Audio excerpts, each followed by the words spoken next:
하나님의 말씀은 여호수아 11장 1절에서 12장 마지막 24절까지 말씀입니다. 요단강을 건너서 가나안 중부 지역으로 이스라엘 족속들이 드디어 가나안 땅에 진출했습니다. 그래서 길갈에다가 본진을 두고 가장 먼저 첫 번째 전투가 근처의 여리고성이었죠. 자, 그렇게 전투를 이제 하다 보니까 여리고성 아이성 점령하고 나니까 예루살렘 왕을 중심으로 해가지고 그 중부에 있던 왕 다섯이 연합군을 결성해서 이스라엘과 대적하게 되죠. 하지만 그 왕들이 이겼습니다. 그리고 났더니 이제 남쪽의 왕들이 연합을 했어요. 그래서 남쪽의 왕들하고도 전투를 하게 됐는데 그렇게 해서 승리해서 남부 지역도 차지하게 됐습니다. 자, 중부와 남부 지역을 이스라엘 사람들이 차지하게 되니까 그 다음에 어디예요? 북부 지역이죠. 오늘 읽은 말씀 11장은 북쪽 지역에 대한 전투를 말하고 있습니다. 그래서 하소랑 야빈이 중심이 돼가지고 북쪽 지역의 왕들을 규합할 뿐만 아니라 요단강 건너편 쪽에 있는 세력들까지 하여튼 남은 사람들을 전부 다 규합했다고 보시면 될 것 같아요. 자, 오늘 우리가 읽은 11장 12장 말씀으로 두 가지만 우리가 더 살펴보면요. 첫 번째, 그대로 행하라. 그대로 행하라. 4절 말씀에 보니까 자, 북부 지역 하소랑 야빈을 중심으로 모인 민족과 도시국가 또 심지어는 요단강 건너편에 있던 잔병들이죠. 이들을 다 모아 보니까 표현을 그동안에 이런 표현이 없었습니다. 뭐라고 되어 있냐면 백성이 많아 해변에 모래 같고 말과 병거도 심히 많았다. 큰 전쟁이 지금 이제 벌어지게 된 거죠. 자, 그동안 치렀던 어떤 전투보다 많은 적들과 강력한 저항을 만났습니다. 이스라엘 향해서 하나님께서는 그런데 두려워하지 말라. 똑같은 말씀으로 다시 격려하시고 승리를 약속하십니다. 자, 6절 보니까요. 이렇게 돼 있죠. 여호와께서 여호수아에게 이르시되 그들로 말미암아 두려워하지 말라. 격려하십니다. 그리고 내일 이맘때 내가 그들을 이스라엘 앞에 넘겨주어 몰살시키리니 전쟁의 승리도 약속하십니다. 자, 이 말씀은 이 싸움에서 잊지 말아야 할 것, 이 싸움이 무엇이냐? 라고 하는 것. 그래서 이 싸움을 어떻게 싸워야 되느냐라고 하는 부분을 다시 한번 상기시킵니다. 어떤 싸움입니까? 이 싸움은 이스라엘의 싸움이 아니라 하나님의 싸움이에요. 여리고성 첫 번째 전투인 여리고성을 향해 갈 때 그때 누가 나타났습니까? 여호수아 앞을 누가 가로막았어요? 길에 딱 칼을 들고 서 있는 사람을 만나잖아요. 여호와의 군대 장관. 그런데 여호와의 군대 장관으로 그 모습으로 나타난 그 칼을 빼든 이 존재의 실체가 뭡니까? 여호와 하나님이었죠. 예. 하나님께서 친히 군대를 이끄시고 이 싸움에 참전하시는 이 싸움은 하나님의 싸움입니다. 하나님은 그래서 싸워서 적들로부터 이 땅을 하나님께서 이스라엘에게 주시는 거죠. 넘겨주시는 것입니다. 가나안 땅은 따라서 이스라엘이 차지하는 것이 아니라 하나님이 주시는 것이다. 중요한 얘기예요. 정말.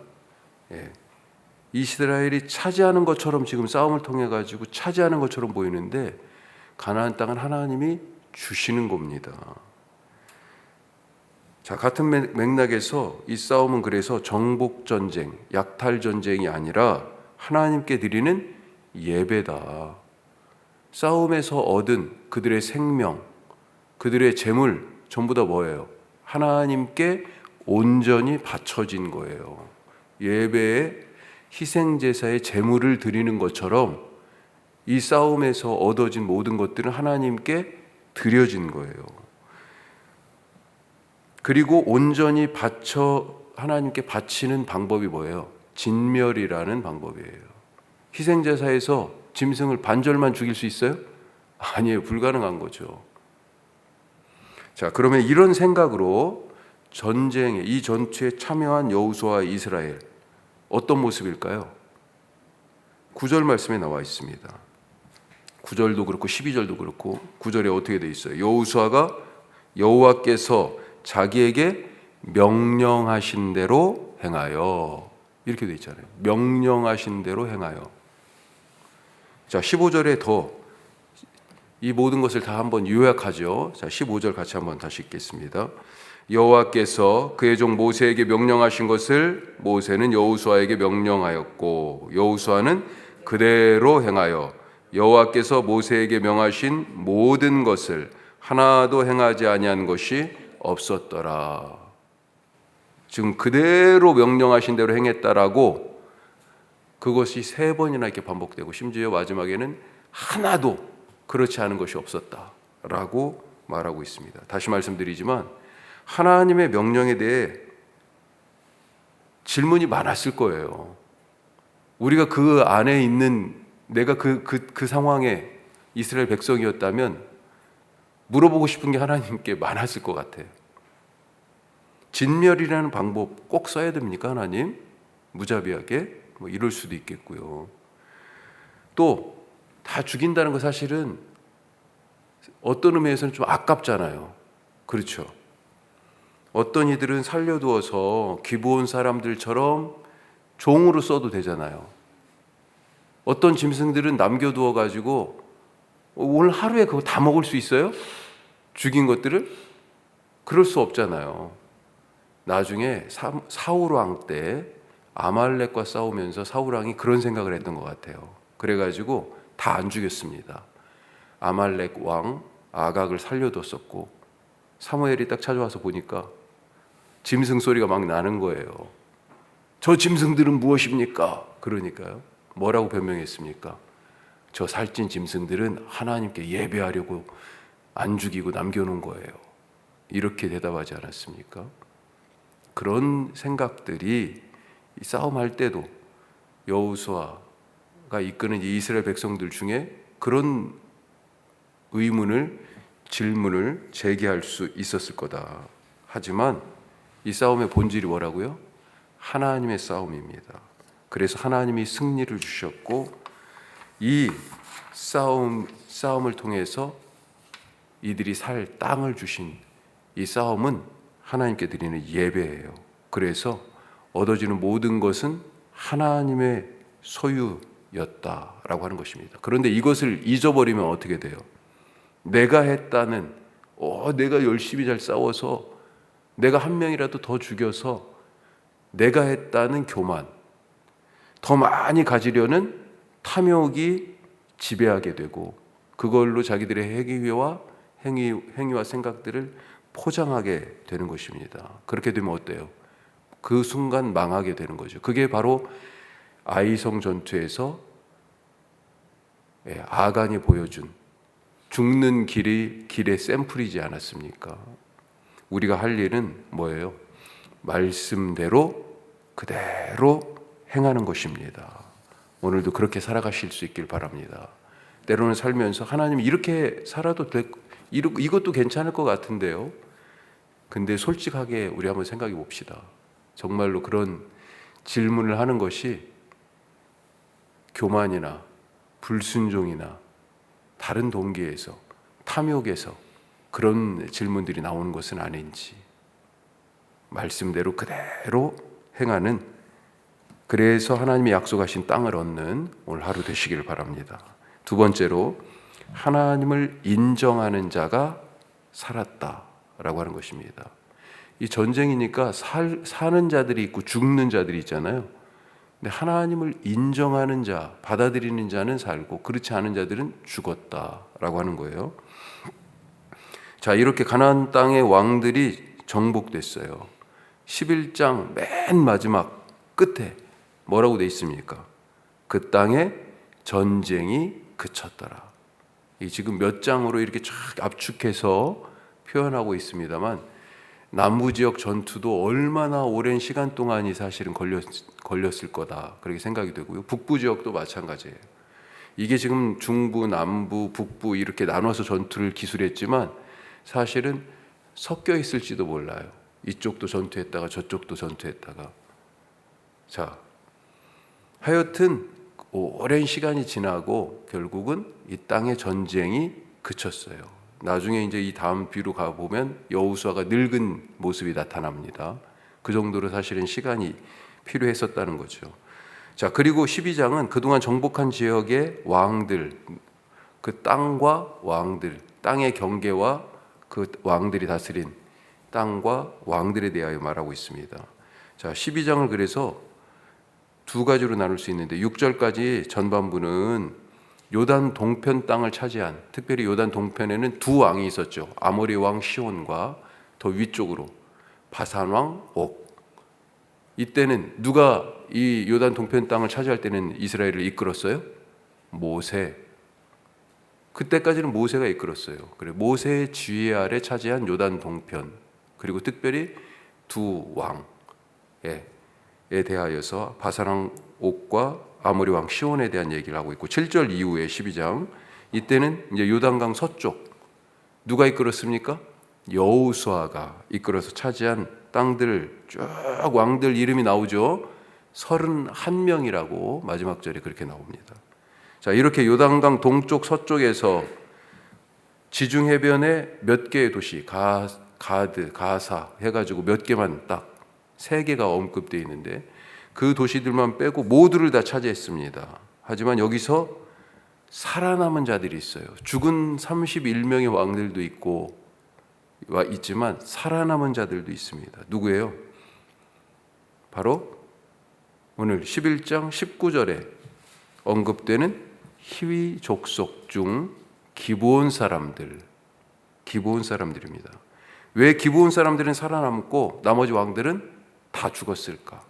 그 이유를 20절에서 11장 20절에서 말하고 있습니다.